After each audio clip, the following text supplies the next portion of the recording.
Welcome to the Employment Law and HR Podcast with your host, Alison Colley.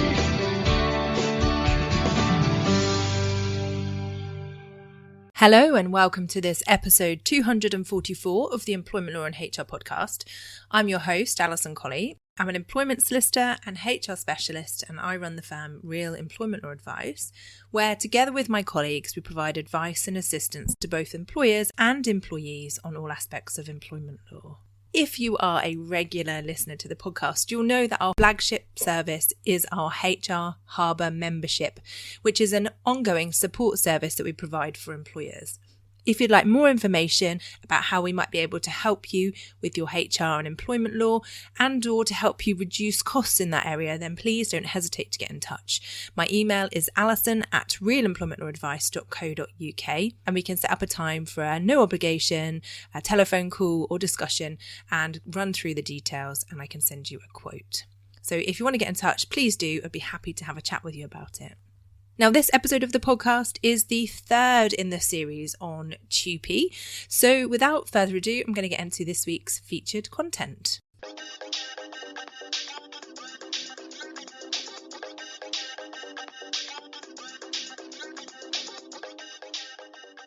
As I said, this is the third episode in a series on TUPE. And in the first episode, we covered what exactly TUPE is and when it applies.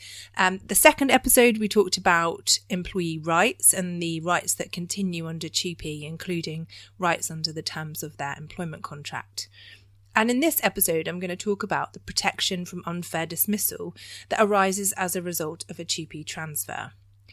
Now, what TUPE does is it gives that enhanced protection against unfair dismissal when somebody transfers under the Transfer of Undertakings regulations. And what it does is it provides that certain dismissals are automatically unfair, where the reason for the dismissal is related to the transfer. As a result of this additional protection, employers have a limited ability to dismiss employees fairly where there is a TUPE transfer, and employers need to tread very carefully in order to avoid an automatic unfair dismissal claim.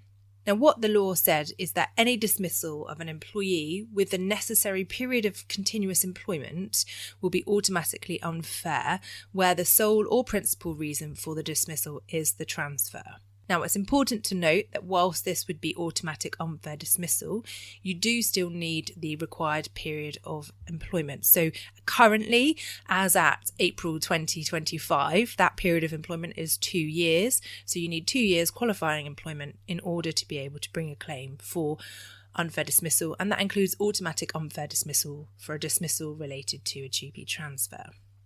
Now, there are other rights for automatic unfair dismissal that don't require 2 years employment, but this is not that. This is under TUPE. If you want to bring a claim as an employee, you need to have been employed for a minimum of 2 years. Now, of course, when we were talking last week about changes to employment contract terms, there was an exception that applies, and that was in relation to an economic, technical or organisational reason. And the same thing applies in relation to a dismissal of somebody where the sole or principal reason for the dismissal is the transfer. In that case, you can justify and defend a claim for automatic unfair dismissal if you have an economic, technical or organisational reason for the dismissal, and therefore it won't be automatically unfair, but it will only be potentially unfair, and then the normal rules in relation to unfair dismissal apply. So you have to have a potentially fair reason for dismissal. So let's just take the example of a situation where an employer takes over a contract for the provision of services. Let's just say they take over the services of cleaning. In that circumstance, the contract amount that they've been awarded is severely reduced, so the actual value of the contract is a lot less, so the money that they're getting in is less. So the incoming employer under TUPE has to make some reductions because they no longer require the number of staff that were originally employed on the contract. Now, in that situation, it could be argued that the reason is the transfer. Personally, I would argue otherwise and say that it is not related to the transfer, but rather is related to the value of the contract. But in any event, just using that as an example, if the employee was able to successfully argue that the sole or principal reason for their dismissal was the transfer, then the employer could argue that actually they have an economic reason for making the change, namely that they don't have the money to pay that number of staff and therefore need to reduce the workforce. So they would likely successfully be able to defend that claim relying on the ETO reason, in which case then the Employment Tribunal would look at whether that was a potentially unfair dismissal. In that situation, the employer would argue that it's redundancy and that they went through a fair process, etc. So you can see how the first step is establishing if the reason for the dismissal or sole or principal reason for the dismissal is the transfer. And then the next step is for the employer to determine if they have an economic, technical or organisational reason, and then it moves on to the consideration of the normal unfair dismissal rules. Now, what's important to note in relation to this protection from unfair dismissal that arises is that it applies to any employee and is not limited to the transferring employees who are assigned to the organised grouping of resources that has been transferred.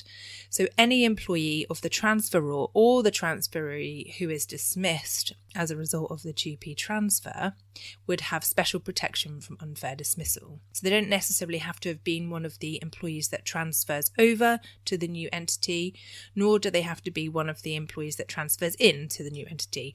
If the reason for their dismissal is the sole or principal reason is the transfer, then they would qualify for that special protection as well. Now, it is, in my opinion, fairly unusual for employees to be able to successfully claim automatic unfair dismissal if they aren't one of the employees that's assigned to the organised grouping that transfers. You normally find that it's those employees who transfer who bring claims for automatic unfair dismissal under TUPE, where they're subsequently dismissed by the incoming employer or they've been dismissed prior to the transfer. But it is important to note that in any employee of the transferor or transferee who is dismissed because of TUPE can bring that additional claim for automatic unfair dismissal. Now, when looking at what an economic, technical, or organisational reason is, it's a similar rules apply as in relation to the changing of terms. And unfortunately, there is no legal definition of what an economic, technical, or organisational reason is, but it must be concerned with the day-to-day running of the business. And there has been some previous government guidance published on this, which isn't currently available, but is still helpful in my view. And that said, that an economic, technical, or organisational reason could be a reason relating to the profitability or market performance of the transferee's business. As we were saying earlier, if there's a reduction in the money coming in, for example. Another reason could be relating to the nature of the equipment or production processes which the transferee operates. So that would be a technical reason. So for example, if the incoming employer uses equipment that requires fewer members of staff in a production process, then that would be a technical reason. And the final one is a reason relating to the management or organisational structure of the transferee's business. And that would be an organisational reason. And I've got some examples of some successful economic, technical, organisational reasons that have been argued. The first one is in the Nationwide Building Society versus Ben and others from the Employment Appeal Tribunal. It was held that the transferee's narrower product range, as compared with that of the transferor, was an organisational reason that resulted in detrimental changes to the transferring employees' roles and pay, and then their subsequent dismissal. So the fact that they did a narrower product range meant that there were changes that were required, and that was justified under the exception of an ETO reason. Another example is where an administrator was found to have reduced a company's workforce before a sale, not for the purpose of the sale, but because there were no assets with which to pay the workforce. So in a situation where the administrators were involved and they were looking to sell the business, it was decided that the reason for their dismissal was not related to the sale, but rather because there wasn't any money to pay them. And in the final example I've got is Crystal Palace Football Club versus Kavanagh and others from 2013. And this is where dismissals by the administrator were found to be with a view to enabling the business to continue trading and therefore for an economic reason.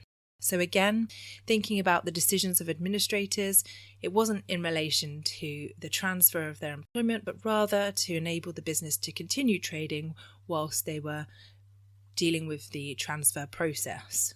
Now, situations that often arise in relation to TUPE are where a business is trying to make their business more attractive for a sale,